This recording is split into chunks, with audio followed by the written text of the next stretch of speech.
Hey everyone, and welcome to Almost Cancelled. I am Peter, that is Connor, and we are going to talk about The Umbrella Academy, Season 1, Episode 8. It's called I Heard a Rumour. So, full spoilers for the episode, as always. Oh boy! Oh, this was good. And do you know what? It was 10 minutes shorter, and I felt it. That's fair. Boy, it was 10 minutes shorter, and it did help the pacing. Here's the thing, though. The most shocking thing that's happened in the show happens in this episode. I did not see this coming. Oh, I've been waiting for this. I've been so like going, when's it gonna happen? I was not seeing it coming. And we are on a show with characters who time travel, so I'm not necessarily convinced that it won't be undone in some way at some point. May not be right away, it might not be for another season, who knows, but... My own thing is, I hope not right away, because we just undid a whole day, 2 episodes. Yeah. But how can I not think about that when this happens? No, it's immediately shown that we could. Yes, we can undo things if the occasion calls for it. If someone has that idea. Hopefully they bring this up. Hopefully they maybe ask Five to do it next episode. But so the big thing is that Allison gets her throat slit. But more specifically, gets her throat slit by Vanya. Yeah. I want to point out that at the end of this episode, she was not yet dead. Okay. Her eyes were still fluttering. All right. Okay. So, I know, throat slit. We immediately jumped to, okay, she's probably dead. And she very well might die at the start of the next episode. But she wasn't here. Okay. She wasn't dead yet. Yeah. But we'll see. Vanya. Yeah, that was extreme. Obviously, throughout the episode, Leonard's trying to get her to harness her power. He's getting frustrated that she wants to practice her violin instead. And she does okay. She gets some air going in the trees, and a log almost falls on his head, which would have been a mercy killing. Oh, if only, right? Yeah. But they move out of the way and so on, and that's kind of it. And we do hear, of course. We'll get to the investigation, I suppose, separately. But throughout the episode, she's trying, she's learning, and it becomes clear that it is to do with sound. It's like how she's controlling it. It's about frequencies. It's about her emotions then lend to controlling the sounds around her. Yes. And that kind of makes sense why she could influence people with the violin. And I guess it does kind of have a shimmer effect depending on the type of sound that it's affecting. Yeah, it definitely had a shimmer effect at times here. Some pronounced more often at times than others, right? Like one loud thud's just a shockwave, whereas the violin was more slow and kind of meaningful, so it was more shimmery and it's almost like a sound wave in a lot of ways. So, if it's one big bass thud, it's just one big spike. But if it's lots of little things, it's No, I agree with that. So she's doing that, and Allison is investigating throughout the episode. She goes to the cabin, doesn't see them at first because at the hospital. I will say, even before we get to Allison, just still on Vanya, she learns that she did kill 2 of those people last night. That's true. Yeah, at the hospital she does. She learns that, and she's blaming herself. And I was gonna say something, but I'll save it for Allison because it was more relevant with the Allison thing. Okay. But so she learns that and she's upset about it, and Allison's looking into it. She ends up going to the crime scene, and she basically talks to this cop, and he is like, "Oh, you're Allison. I just saw a movie with you." And he's all starstruck, and she's like, "Well, I'm doing research for my next movie. Yeah, researching her tagging role. along." So she kind of wrangles her wrong to talk to the one survivor of the previous night, and hey, called it, because he actually says, "Hey, no, this guy paid us to beat him up," and I was like, yes, good, because it was going to feel weird if he didn't. Yeah. I'm glad that, because we said it straight away. It's like that felt like the thing you had to do to make this believable. Yeah, it just made sense, and it's like, she describes Leonard, and he's like, yeah, it sounds like the guy, and she's going to show the photo of Vanya, and doesn't quite get to because the nurse kicks them out. But then the nurse confirms, "Oh yeah, she was here this morning in the hospital. I saw her." Yeah, Allison's like, "Damn it, that must have been when I went to the cabin." Yeah, so she goes to the cabin at the end of the episode and comes in, and she tries to tell Vanya who Leonard really is. And pretty much as we said, it's like, why would Vanya believe her specifically? Yeah, she said, "I've got the police file in my car. I can show it to you." I'm like, "You should have brought that in with you, God damn it!" Yeah. Should have brought that in with you. And I don't think it would have helped. She'd have still said it was fake. And because as she's coming in, she sees the effects of her music playing, and Vanya's like, "Yeah, that was me doing it with my powers." And she's like, "Oh, holy shit, okay." Takes a second, and then then Alison realizes she has this memory trigger, right? Because what's funny is there's a couple of flashbacks in the episode to Hargrave's Vanya training. Yes, with Vanya, with sound and music and like smashing the glasses, and I was like, tuning fork. Yeah. Now they claim they're 4 years old. I thought they looked a bit old for 4, to be honest, when she said that. Do you know what? I did too, and then I think, do you know what? TV's like, it's TV and movies lying to me.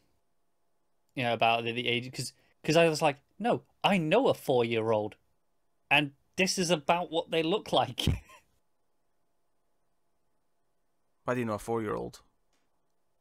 Friends at work have kids. Suspicious. Is it really? Hanging around with 4-year-olds.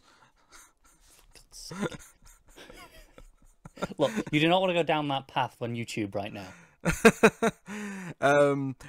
So she has this memory, and it's like, oh, it makes sense. He made Alison like take the memory away. I heard a rumor you thought you were ordinary. Was the phrase she uses. And she never understood what it was or what she was doing at the time. And it was only discovering this that she remembers this. Which I get. She was 4, right? Yeah. Oh, yeah, because I actually, if anything, I thought it was unbelievable that she could even remember anything from 4, because I can't remember anything from when I was 4. I can. I have like a couple of vague like locations maybe in my head from when I was 4. I don't remember any like events happening. I have a handful of memorable ones, I'd guess. I don't think I do. I feel like everything pre-10 is kind of a blur at this point. That's fair. But especially pre-5, like, come on. Like... Yeah. No, I get it. Like I said, I've got a handful of, like, no, I it's less that I know, I was 4 when that happened. More so, because of where I was in the memory, it's like, well, hang on. I moved house at 5, so that must have been when I was 4. Oh, sure. Like, I feel like the only memories I have from those first, like, 5 to 7 years is probably just, like, random little moments that aren't meaningful. I just remember, like, maybe standing somewhere and, like, that was when something was happening. Or, but there's no, like, events. There's no, like, the day that this happened. Or Yeah, no, I get why. Alison, it's not like she's remembered this her whole life and has been thinking about it. It's just like, oh, shit. Yeah, that happened. I'm not really complaining about it. I'm just, like, if anything, that would be that would be what I would question. Is that she can remember it at all, not that she's not remembered it, because I can't remember shit from when I was 4. That's but fair. People are different, so that's fine. And Vanya gets upset about this, and she starts getting angrier and angrier, and the place starts shaking, and it's just getting tenser and tenser. And Alison's going, "Don't make me do this." Yeah, and you know what she's about to do. Yeah, and she says, I heard her, and before she finishes the sentence, Vanya, like, I didn't even see what she grabbed. It was so quick, but it's her bow for a violin. And she just swipes it across, and you just see the blood pouring out of her neck. And I'm like, she just slit her throat. What the hell? And it's like, anytime this, because I think for the past 3 or 4 episodes, we've been theorizing, and you probably know more than I do, but I've been theorizing at least, that Vanya's the thing that destroys the world, right? She's the apocalypse bringer. And this moment doesn't sell you that idea that she gets angry and it could lead to, like, it was almost like all the stuff that we're teasing in season 5 of S.H.I.E.L.D. with the Destroyer of Worlds. It felt very similar to that, where it was like, I get that. And this here, it's specific. It's like, no, this is, if Hargreaves hadn't, locked her away, locked her memory off and made her think she was normal, maybe she could have, from a younger age, learned to control this and, grown up semi-well adjusted, as well adjusted as the rest of them can be. Yeah, which, is varying levels, but learning about it now and thinking that her whole family lied to her whole life. But it's like a shocking moment. Like it is easily the most shocking moment of the entire show. Nothing else even comes close to this moment. No, because it's so effective. Because Alison has been a main character. Not for a second did I think she was dead by the end of the season. If anything, I thought maybe, maybe Klaus could go, perhaps, or maybe like. Alison would not have been the first one I picked for a death. Luther, maybe, in some sort of sacrifice way, maybe. Yeah. Do you know what I will say is, assuming she is dead, and we don't time travel, doesn't mean she's out of the show, courtesy of Klaus. That's true, yeah. Klaus can kind of keep her around for a bit. That's very true. Which means she may even still be a regular come season 2. Yeah, she could be as regular as Ben. Yes. Why not, right? But... yeah. No, it's a super dark moment. It's super effective, but it's followed by maybe the biggest laugh of the entire show as well. And I'm talking about Leonard walking in, and when he sees what she's done, what Vanya's done, he has this sick smile just go across his face, and I just started laughing because it was so demented, and I was like, this is the role this guy was born to play. He is perfect for this sleazy serial killer. Finally, we found it. It's unreal. It's unreal. Yeah. It was so funny because he kind of did like a smaller version of it when he found out the two guys died in the hospital. I was almost going to mention it then, but here, I want to save it for the big one. But it was better here. It was even better here. His like, oh, Vanya's becoming like me, yes. And we found out he killed the witness as well. He stole him from the hospital. Yeah, a little bit too late though.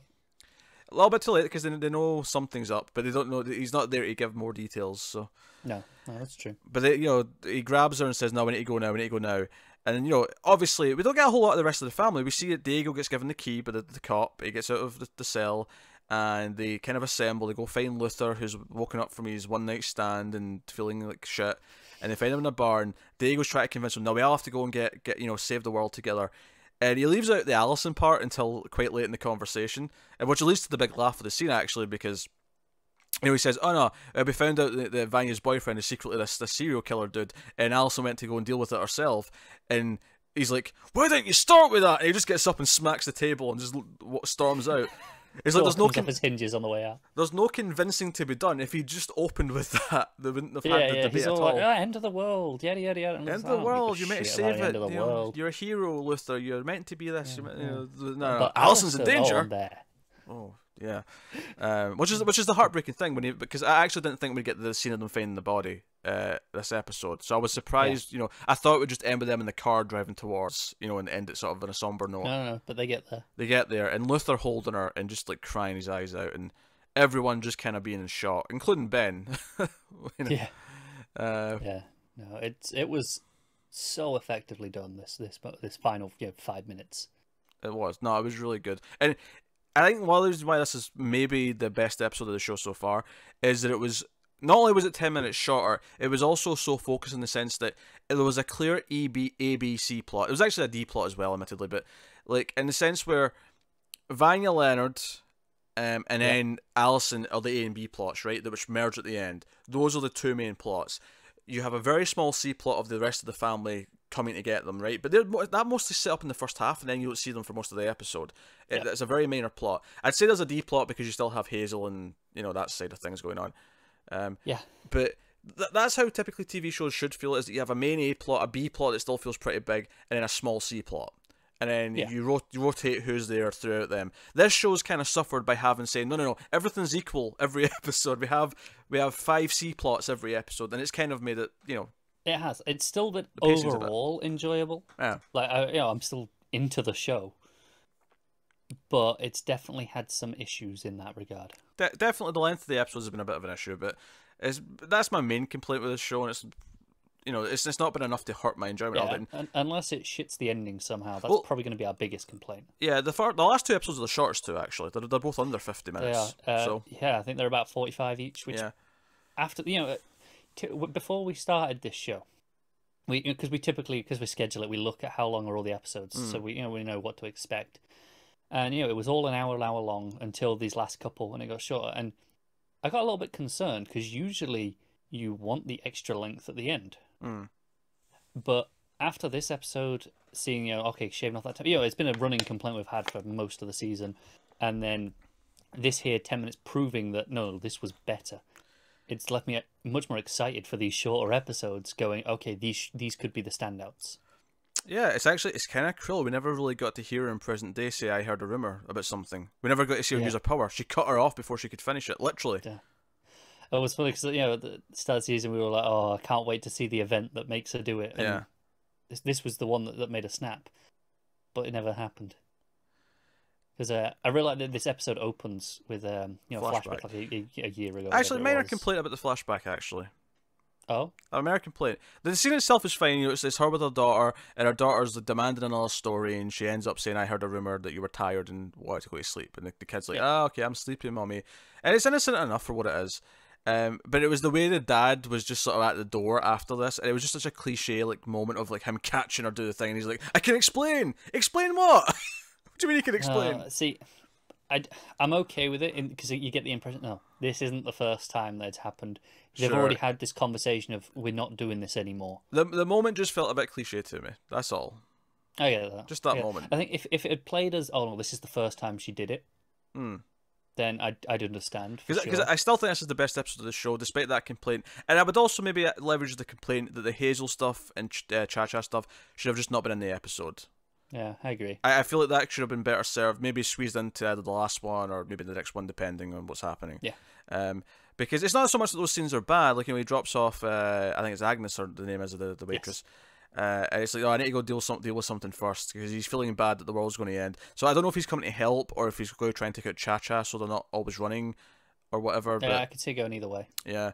And we see Cha-Cha in slow motion walk away from blowing up the donut shop. And that was basically it. There was only a few scenes, but every time it cut to them, I felt like it was taken away from what the focus... Because even the family are trying to assemble to go and get to Allison and Vanya. Everything feels like it's connected except the Hazel and Cha-Cha stuff in this episode. I agree. Even though individually I think the scenes are fine. Like, him go, about the vegan donut shop. Why would you ruin perfectly good donuts like that? Excellent question. Excellent question. Yeah, it is. The note that Agnes left on a donut shop. It's like, oh no, I'm closing up to go live life. Whatever it was. It's very jovial and just matter of fact. Yeah. Do you know my thing about a vegan donut is I actually understand the desire to be vegan. I understand the benefits of being vegan. I have a lot of trouble even thinking about doing it myself. I understand the benefits of it.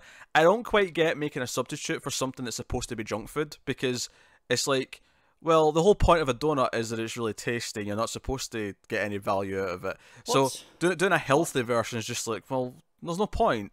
I suppose it depends what kind of donut you have as to whether it's vegan, right? Because typically speaking, a plain donut is just flour and that sort of stuff. Yeah, you may use dairy in it though, depending on what donut it is. Yeah, that's what I mean. It depends what kind of donut you get, right? Because and the ones with jam, some of them have gelatin in it. Yeah. Hey, a plain donut with some sugar is quite nice, to be honest. That seems perfectly... Yeah, I'm a big fan. Especially, freshly cooked, still hot. Oh, yeah. But I enjoy a plain donut. I mean, I like fancy donuts with more stuff on it, but I enjoy a plain donut. Sometimes you can't beat a good sugary, plain donut. And I assume they're perfectly vegan. Someone can tell us in the comments. Any reason why they wouldn't be. I have no idea. Maybe I could become a vegan. I'll just eat donuts all the time. Oh, yeah, that's what you need. More donuts. Donuts for half, for there's some fiber in a donut, right? Probably. Definitely some protein in there. Is there? Not much. Depends. Depends what kind of donut you got, I suppose. There has to be some there has to be some nutritional value in a donut. I'm sure there is. There'll be some, but probably not much. We have that. I need something else. Don't know, beans for some proper fiber. I would assume they're more carbs than protein donuts. That makes sense. They're kind of bready. Yeah, that's true. That's true. Hey, people need bread. Bread's an important part. If you're going to have bread, have it in the form of donut. I can't argue with that. I'm not gonna lie, like one of my favorite burger places that I go to. It replaces the bun with a glazed donut. See, that just sounds like you're being greedy. It sounds like it should be wrong. This sweet donut on either side, a big thick burger in the middle, and bacon and all that stuff. It's so good. Do you know? I would have argued that once upon a time, but I actually this is about 10 years ago now. But I had never done this before. The classic bacon and pancakes with syrup, right? Because I always assumed that meat with syrup wouldn't work. And then one day I was at like a restaurant. It was like breakfasty sort of time, and it was on the menu, and I thought, you know what, I'm going to try, the pancakes and the bacon, because I've never done the sweet and the savoury together, and it changed my life, quite frankly. So, Yeah, but oh man, donut burger, it's a thing, and you should all get one. I don't know. I think I would feel guilty ordering a donut burger. It's huge. It's stacked full of shit. I would feel guilty. We've tangent food here. Hold on. We had. I think I might be hungry. We did have a point to make. I'm sure about Hazel and Cha-Cha scenes. Yeah. They're enjoyable, even if superfluous. Yes. It felt like it was just taken away from the focus of the episode, I guess. But no, I think those scenes felt most like the rest of the season in that they're here, but why? Yes. So, I know it's a really good episode. It's a good episode. Yeah, probably the best one of the show. I think this 5 and 1 have been the standouts. We'll see how 9 and 10 shape up. But that is episode 8 of Umbrella Academy. So, by all means, you can let us know what you thought of the episode in the comments below. Like and subscribe, all that stuff. Get us on the Twitters at mail_fuzz for channel updates. If you want to support the show and the channel and everything we do here, obviously all that stuff we just mentioned does help, but of course you can help even more so by going over to patreon.com/mailfuzztv, and you can get some bonuses and stuff, and but you can support us for as little as $1 per month, and keep the lights on and keep the podcast coming. But that is us. So thank you once again for watching or listening. We always appreciate it. Keep watching TV, guys. Have you got any vanilla?